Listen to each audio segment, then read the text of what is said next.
Welcome to USA Global TV and Radio, where our mission is to provide education, entertainment, hope, and inspiration. USA Global TV and Radio connects you with experts and audiences all around the world every single day to help you succeed in business and to live a richer life.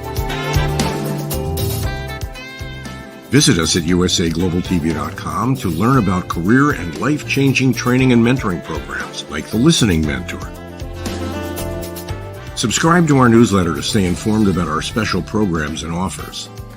Discover how you can become a guest on one of our shows or a host or producer of a USA Global TV and Radio show of your very own. That's USA Global TV and Radio, where the doctor is always in.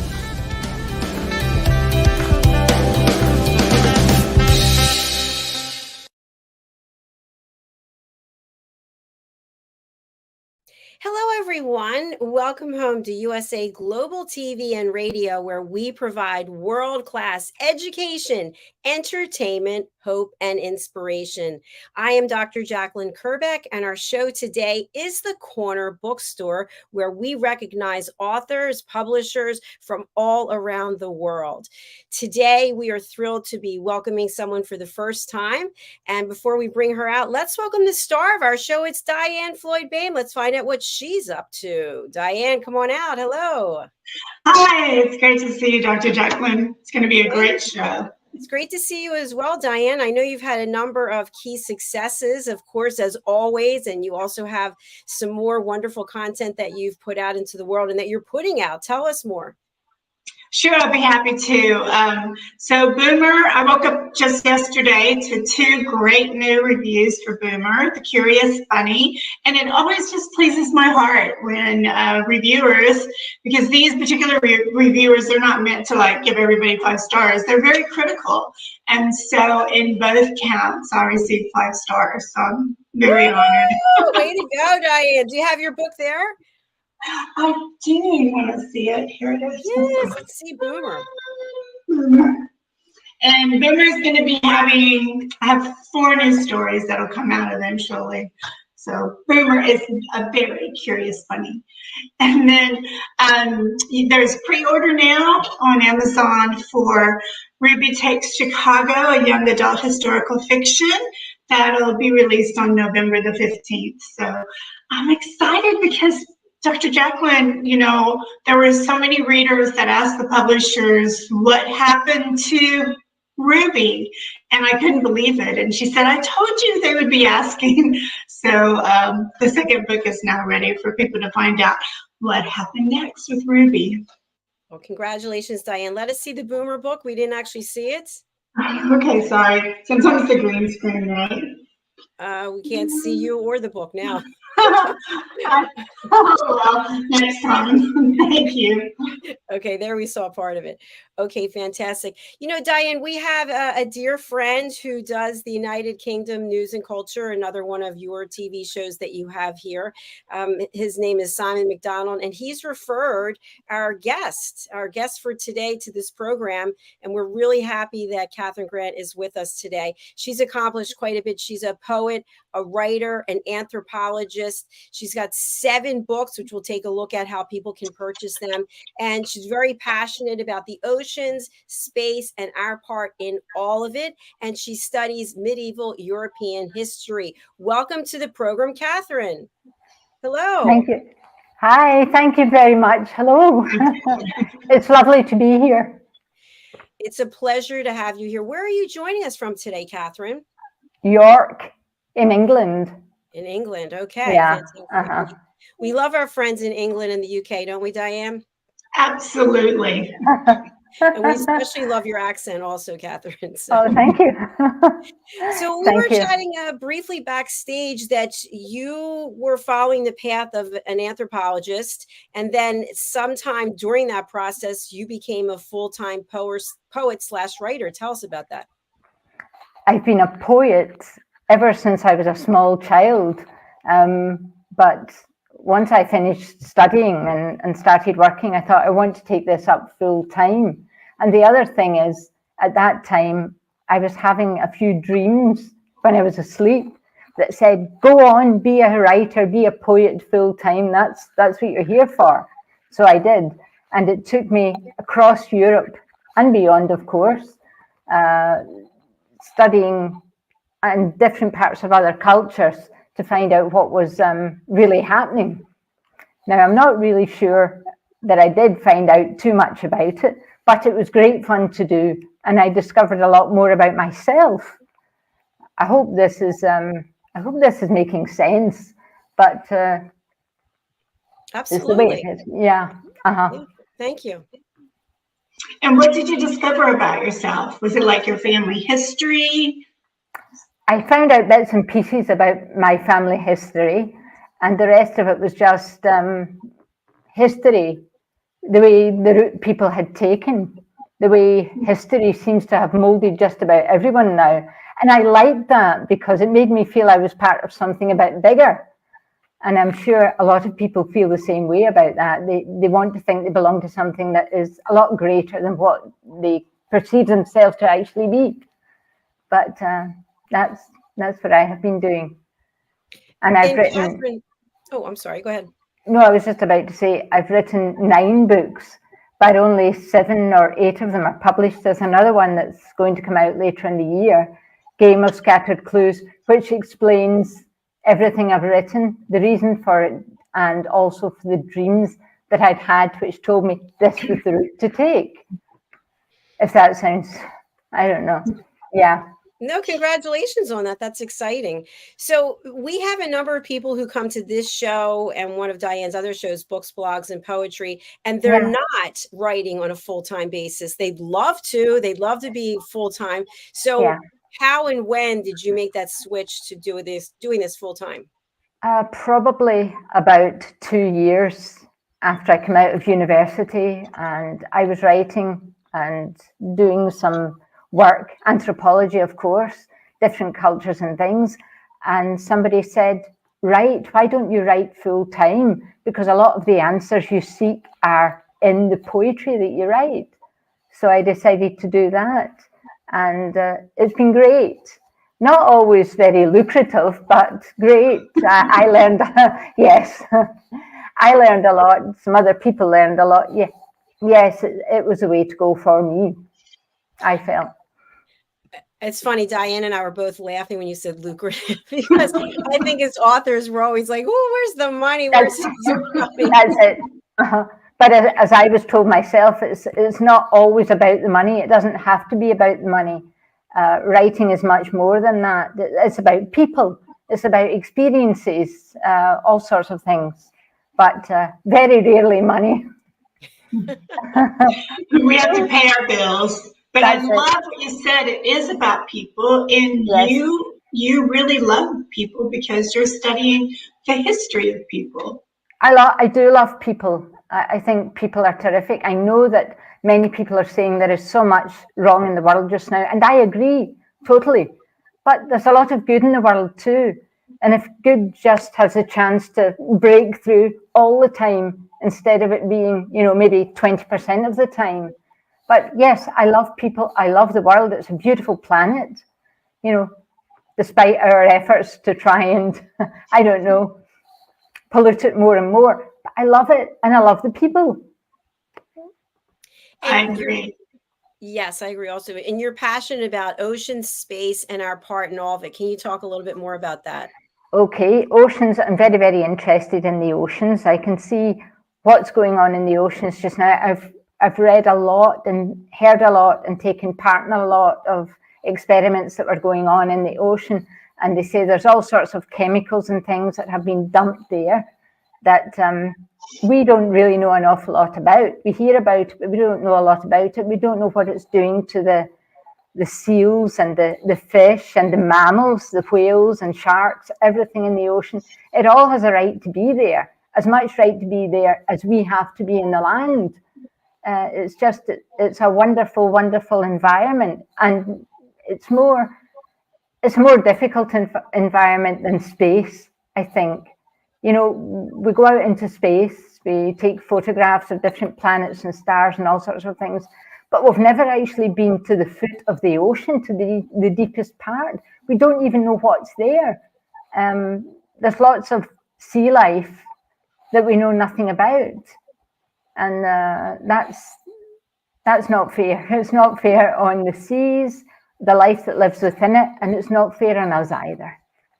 But there is just so much we have to know, and so little we do know, I think.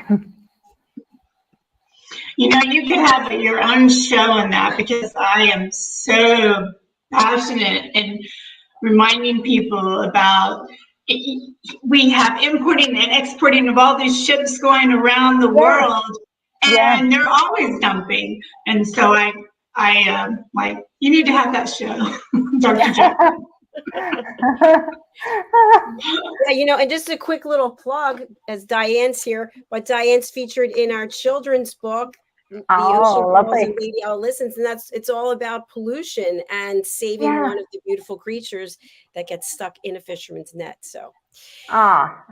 So Catherine, we love poetry, and I know you're not going to be reading specifically poetry, but you do have something to read for us. What's that about?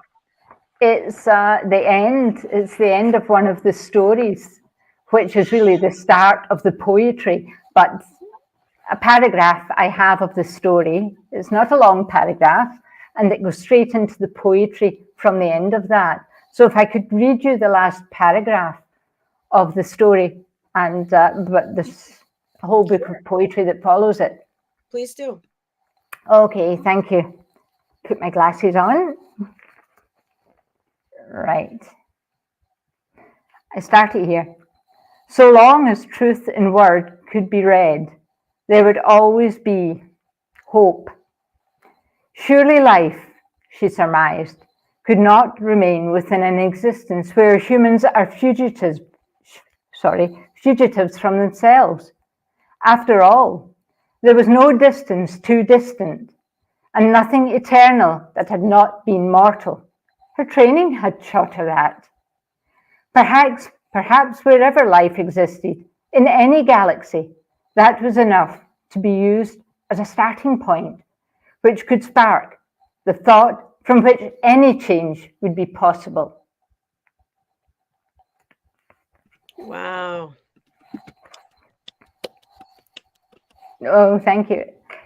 I love that. A start where anything can be possible. Yes. So positive. Okay. I love that too. No matter what's going on, we can always start over. Yeah. Yes. So where did that lead you to when you closed the book and you went, okay, I'm finished with this? Yeah. And then what popped in your brain? This is what I'm going to do next. The idea for another book. I had been traveling all over France at that time, and I had stopped at, I don't know whether you've been to France and know the Cathedral of Chartres, but I stopped in Chartres because actually I'd been having, if I'm absolutely honest, I'd had two dreams of a place. I didn't know where they were, and it was a recurrent thing that kept coming back to me. And I thought, where is this? It can't be real. But I had decided to go to France, and got to France, saw a book in a shop with two pictures, photographs in it of the place that was in my dream. Now, at that point, I was a bit worried, really, but I decided to go with it for a minute and say, well, surely all these places are very much alike in France, you know, but I thought, I'm going to go to this place. It was Chartres, where there's a great Gothic cathedral, fantastic place. Walked around in it for about half an hour, and somebody said, look, you should go and see this village that's outside the town itself. I went to the village. It was exactly the same as in the dream. And I thought, right, I want to write about this place now. I think I walked past a farmyard door and gate, and out came a lady, and she said, vous avez déjà vu? I said, no, no. And I explained to her, no, I didn't. She said, come in. Went inside, looked at it. Everything was the same as it was in the dream. And I thought, surely this is a setup, some friends, something like that. But it wasn't. This lady was out, she said, because she said I had to see the place properly for myself. She thinks I'd been there before. I disagreed, of course, but as I was standing talking to her, I had lots and lots of poetry that came into my head at that moment. I hadn't written yet. So I took a notebook out. She stood next to me, the lady. I started to write things down. And she said, you will come back here soon. And I said, well, thank you very much for all your help. You know, it's so nice to meet you. We actually became friends instantly without realizing it. And about 2 days later, I was back home again. And I thought, I've got to keep in touch with this place. I have to know what's going on here. Anyway, that was the start of a long, long friendship. And I learned a lot from her. And a lot of the poetry came from that time also. So that really is the start of how I started writing poetry, you know, in book form, you know, and I've been doing so ever since. But that's a great story. Great story. The story is true. Yeah, it's amazing. It is true. I have photographs, I have film, I have relics of the time. I have all sorts of things that were taken from that time that were given to me to take, not something I had taken, but something that was given to me to take, and I took it. And it really made me think we are a lot more than we assume we are. And I'm not talking about anything like religion, which a lot of people have. Yeah, of course. I'm talking about, what we are inside is so important. We don't realize it. You know, it's time we all started to take notice of the fact that we are unique. And that's it. I just wonder, with the deja vu and all these ideas coming to, are you getting enough sleep? If you think I actually, you've hit the nail on the head here. I don't sleep a lot, I have to say. If I sleep 4 hours a night, I'm doing well. But I've always been the same since I was about probably 18, and that wasn't yesterday. So, well, yeah. But I love what I do. I love writing. I love talking to people. I love meeting people. I love seeing parts of the world. I was in the Middle East for a while also. I was in Abu Dhabi and Dubai and a couple of other places there. And of course, Europe is definitely my favorite. Anywhere in Europe, I love. Sounds like you and Diane have a lot in common. I lived in the Middle East for 14 years and then I've traveled quite a bit in Europe. So anyway, but I know what you mean when you visit different places and it just really touches your soul. Yes, that's it. Yes. And then the ideas start coming and then you think you're going to sleep. Yeah. And then you're woken up and you have to write. That's what you're saying, correct? Yes. Yes, that's it. Yes. I spent a long time because I live in Spain most of the time now, in Spain. But sometimes I get up in the middle of the night and I say, I've got to write now. Apart from the fact that it's the only time it's ever cool in Spain because it's so warm most of the time anyway. But I'm up in the middle of the night and sometimes I'm in the sun balcony outside and I'm just looking at the sky and it's just a carpet of stars. And it's absolutely beautiful. And I just write and drink coffee, of course. Lots of coffee. Too much coffee. Catherine, when you're speaking about writing, is your process in long form writing everything out, or do you type anything or maybe record something? Well, I'm starting to use a recorder now to record things, but it was always longhand. And then I got the word processor, of course, and it meant I could put everything into the computer. Now, the other thing is that when I'm writing, sometimes I feel I've got to be outside to write. I don't want to be inside my own. So I normally go to a tea room or something like that, you know, a cafeteria or something where there's lots of people that can talk. And, you know, I used to, in Spain at first when I went down there, I used to go to the bar around the corner. Can you believe this? The bar. But there were so many people in there who were so interesting and they'd talk about lots and lots of things and I could write and write. It was absolutely fantastic. But It's much better than sitting in on my own. I'm not so keen on that. I'm a chatterbox, really, when all is said and done at the end of the day. I'm a chatterbox. Well, we're hearing more and more about the impact of artificial intelligence in the writing community. And have you embraced this at all? No, it's a definite. I do not like the idea of artificial intelligence for anything like that. And the other thing about the artificial intelligence now is it has a male or female form. It's a bucket of bolts. Why don't they just represent it the way it really is? It has no imagination. It doesn't have a soul, but they're making it appear as if they want people to think it's like you or it's like me. It's not. It's false. It's not real. Okay. Diane, would you like to weigh in on that? Well, I like how she said it doesn't have a soul. I've been reading up on it, not just, people using, what is it called, chat box or whatever to write things for them, but how they're actually developing robots to look human, and they're called humanoids, and recording our voices and putting them into these robots to appear real.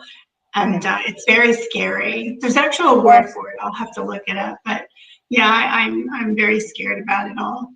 So am I. I am incredibly scared about it because it's not real. Why try and replicate a human? It can never be the way a human is.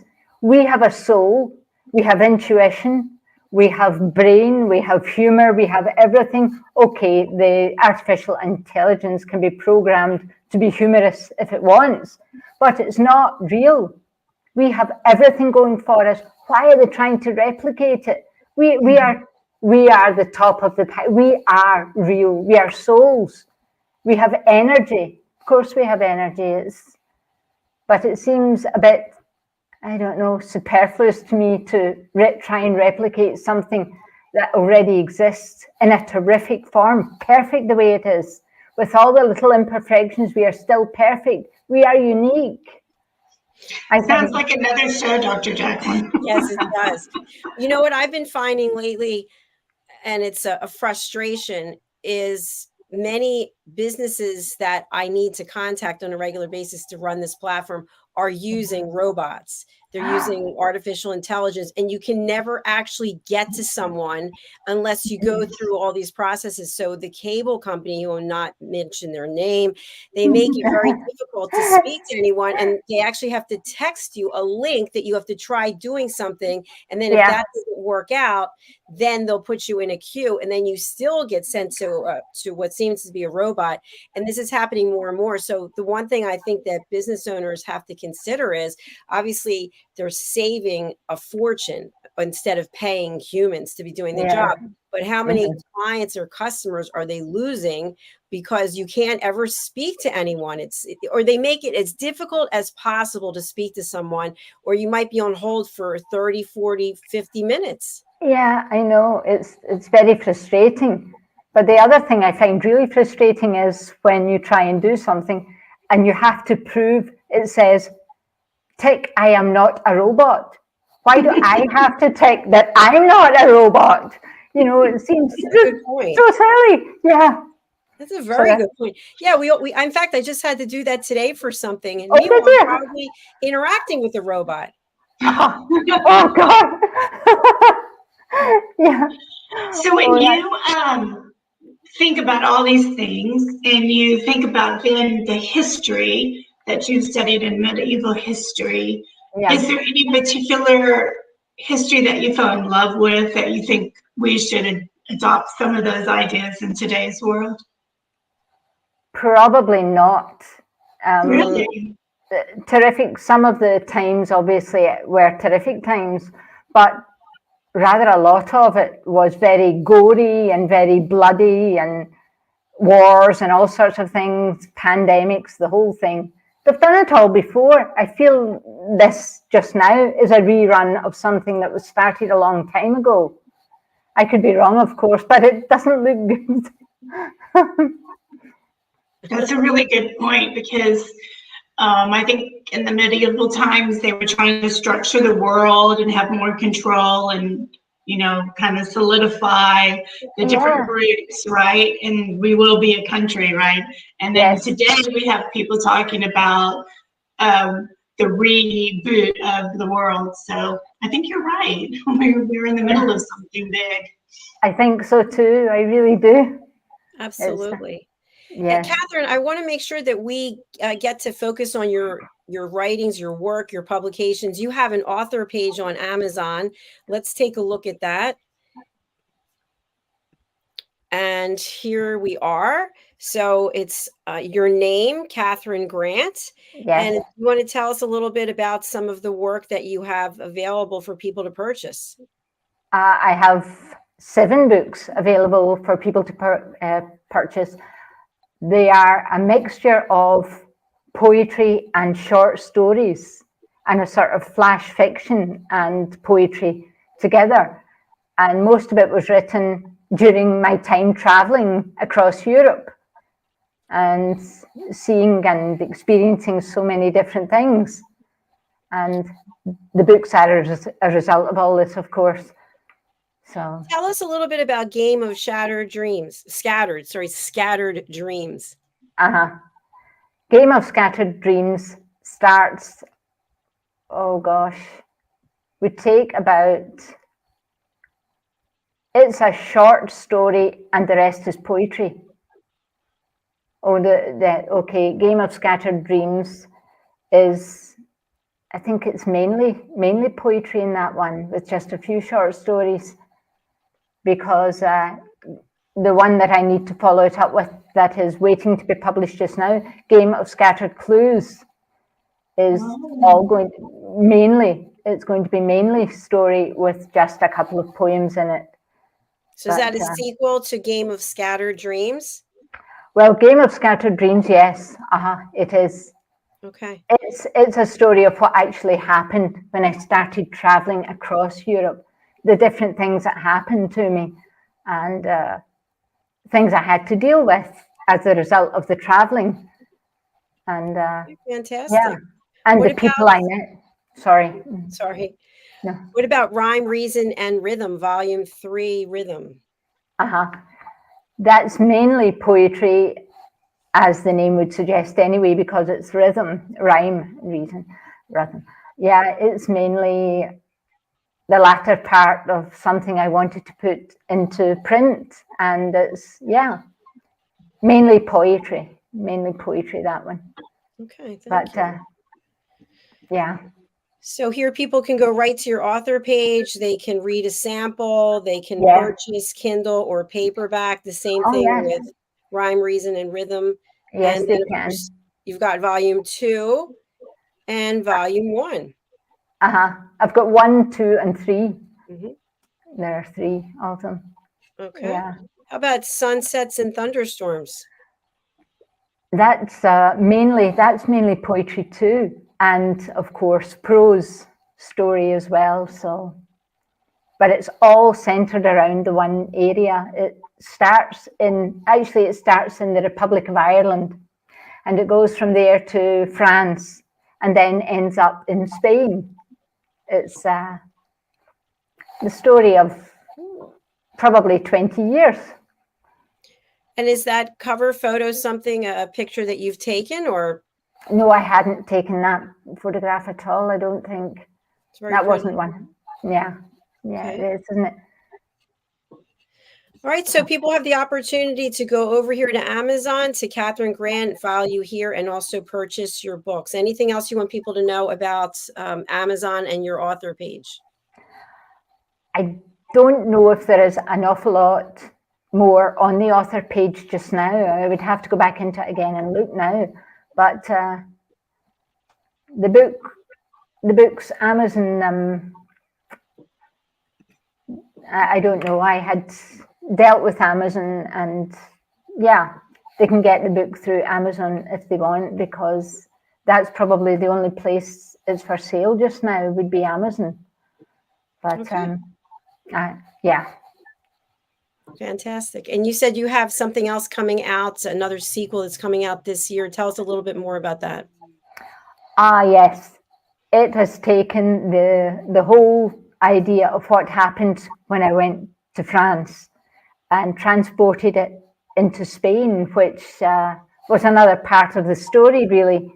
And I have so much that I want to share with the world at this stage, you know, through the story. I'd like to do that, and I hope everyone enjoys it. Excellent. And the date on this, the launch date? Probably, they're saying it would be probably, oh gosh, this is what now? This is probably around about, it would be September before it happens now, I think. Okay, Yeah, so September of 2024. Yeah. Yeah. Fantastic. So what will you be doing between now and then? I'm following another few clues that I found. Yes. And that's what I'm doing. I'm writing and and talking. So there's a lot to do. Would you like to share with us anything about the new clues that you're following? The new clues that I'm following take me into Catalonia in Spain. And a couple of the old sites where buildings existed probably about, oh gosh, almost 1,000 years ago now. And there's quite a lot to do there. So but I will keep everyone up to date on what's happening when it happens. Catalonia is a very old area. I believe that they've tried to become their own country. Is that correct? They still do want to become their own country because at one time Catalonia was tied to a part of France. Oh. In fact, there still exists French Catalonia, but because that's what they call it there, Catalonia, and it still exists. And they speak a slightly different language from Spanish. It's as though it's half French and half Spanish. They mix the two. And that's Catalan. Yeah, Catalan. In fact, when my daughter was a tiny girl, small child, she went to school in Catalonia because we were living in Catalonia at the time. And people said, you can't speak Spanish down here, you have to speak Catalan. So she had to learn Catalan. And I had an old man who lived in the building next to us, and he used to say, you're living in Catalonia, so you can't speak Spanish here, you have to speak Catalan. He said, but outside Catalonia, nobody speaks Catalan. And I said, oh, don't say that, please, because my daughter was only about 7 or 8 at the time, and she was looking for an excuse not to learn Catalan, but of course she couldn't, she had to speak it. But it's very good too. But Spain has changed so much in all the years because places that belong to Catalonia now are not the same as the places that existed maybe 1,000, 1,500 years ago. It's all changed, but the history is still there. If you know where to look for it, it's there, and it always will be. But and that's what I like about it. I love it down there. So wonderful. Have you thought about having an iGo camera so when you follow your clues, we could you could have a live blog and we could kind of follow you around? That would be so much fun. Yeah, I think it would be if I could remember to switch it on. That's a great idea. Dr. Jacqueline has a we had someone, Roland, right? How did he do that? I don't remember. I have a GoPro camera that I haven't used in a long time, but you can strap it on to different places and, you know, I think your chest, I forget, but you have to just remember that I didn't have a problem turning it on. I had to remember that it was on all the time. But of course you can always go back and edit it, although I don't I don't know that process, but I'm sure it's possible. So that Yeah. sounds like a great idea for you, Catherine. Yeah, that does sound like a good idea. Yeah, I should think about that one, probably. Definitely. Well, we're at the end of our show already. It's going by so fast. And Catherine, it's been a pleasure having you here, and I hope you come back and see us on this show or another one of our shows. But what's the best way that people can reach out to? We know about your author page. Is that where you'd like to direct everyone? Yes.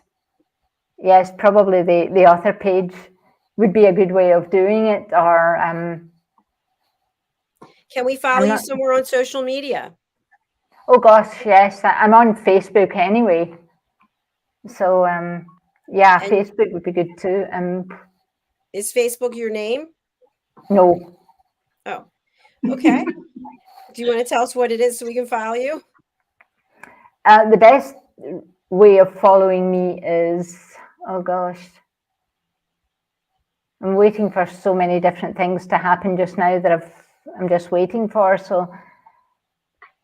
No, on Facebook. What's the best way to find you? Oh, Catherine Grant. Okay. Catherine Grant, definitely. All right. So that's Catherine Grant, Catherine with a C. Yes, it is. You again for being here. And thank you, Simon McDonald, for introducing you to USA Global TV and Radio. Thank you very much to both of you. No, thank you. It's been a pleasure. Thank you. We hope to see you again soon. I hope so. Thank you. Thank you. Bye. Bye. Bye. Well, that was really interesting, wasn't it, Diane? I love the part about the clues. I know the clues was already giving me ideas. Let's see if we can see Boomer. Nope, still can't see Boomer. He doesn't want to be seen. There's a clue. That's so weird. Well, we'll run the sponsorship. Let's take a look at Boomer sponsorship right now anyway, because this is a good time for people to see it. Do you want to just give a little background about what it was that prompted you to write this book? Just real quickly, there's two things, but I'll share the most important was I was out playing in the backyard with my grandson, and we were using imagination and curiosity. And by the time we were finished, I'd already had the idea about this little bunny. But by the time I was finished with my grandson, he inspired me so much. I walked right inside and wrote the story. So yay for grandsons. Yay, I love that. It's nice. All right, so let's take a look here and we'll be back to chat.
I just love watching that. So cute. I love it too.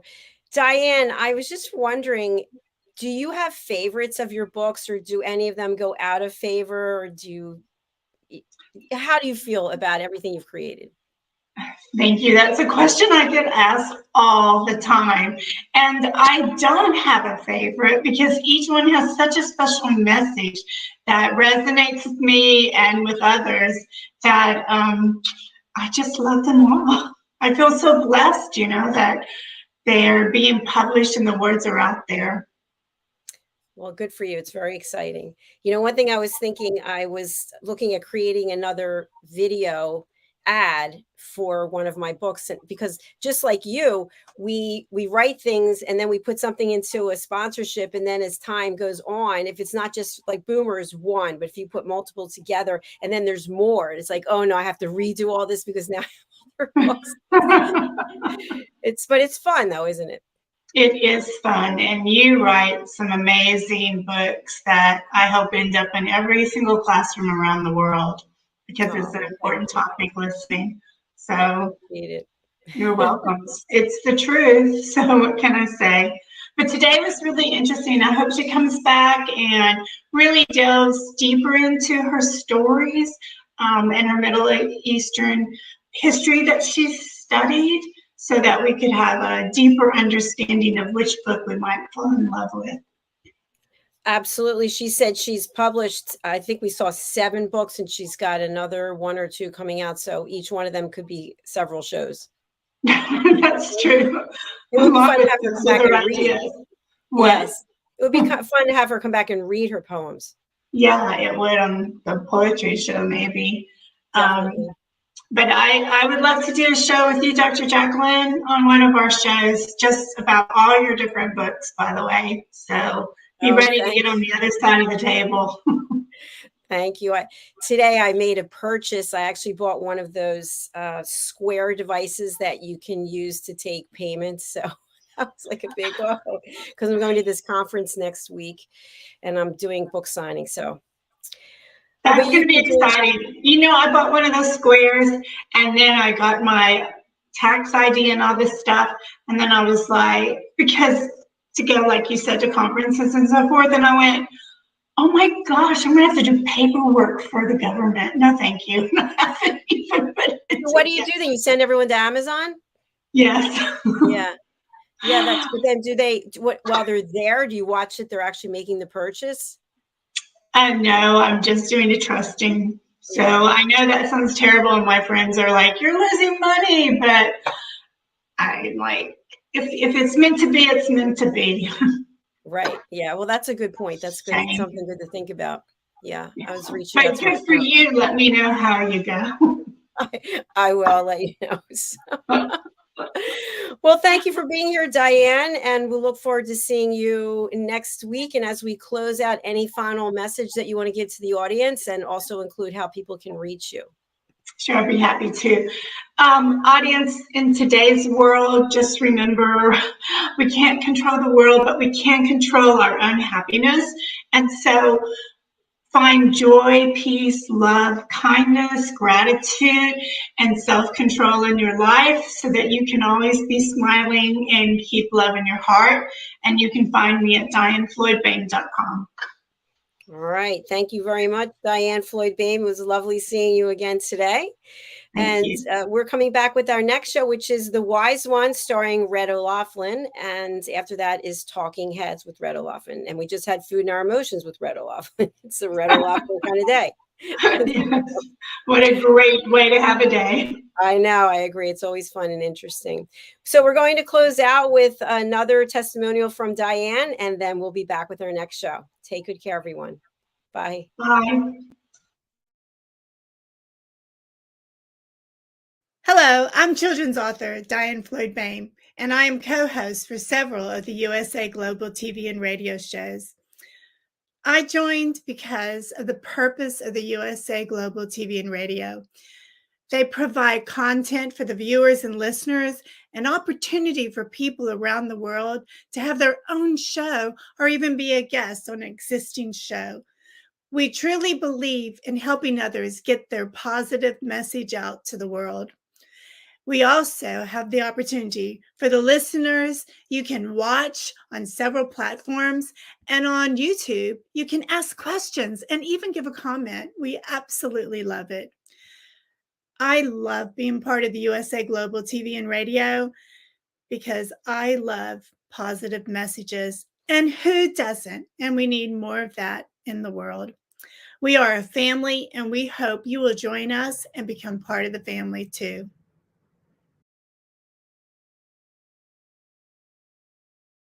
Kapayapaan, kapayapaan, kapayapaan.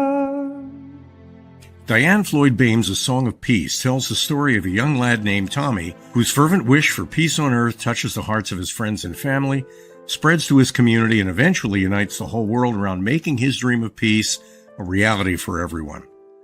Sit down with the children in your life and share Tommy's amazing story of love and hope. Sing your own song of peace and invite the children to join you. Tommy's Tale is more than just a story. It's a movement, and everyone's warmly welcome to take part. Kapayapaan, kapayapaan, kapayapaan, kapayapaan.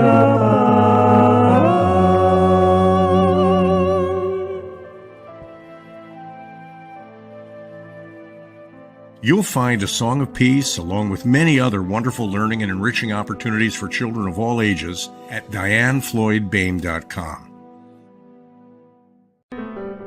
Hello, boys and girls, and welcome to Story Garden. Your host, Dianne BOEHM. I'm so happy to have you here today. Dianne Floyd BOEHM tells wonderful stories that warm the heart, spark the imagination, and unite people and families across generations. For children, Diane's Harry the Camel connects with all of us who've ever wondered how different our lives might have been if only we'd been born something better, like a wonderful horse instead of an ordinary camel. In the end, we all learn along with Harry that there's nothing better than just being yourself. Diane's Little Girl in the Moon looks down on earthbound children and wonders if they know she's just like them. A story of love, home, and the bond between mother and daughter, its powerful theme that we're each of us different yet all of us the same plants a seed in children that promises to blossom within a loving and trusting grown-up.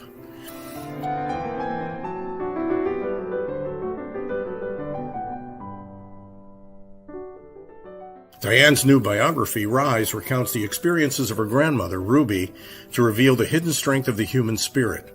Ruby's story inspires all of us to become the best versions of ourselves. You'll find all of Diane's delightful books and much more at DiANN'SFLOYD.com. Visit DIANN'SFLOYD.com. That's DiANN'SFLOYD.com.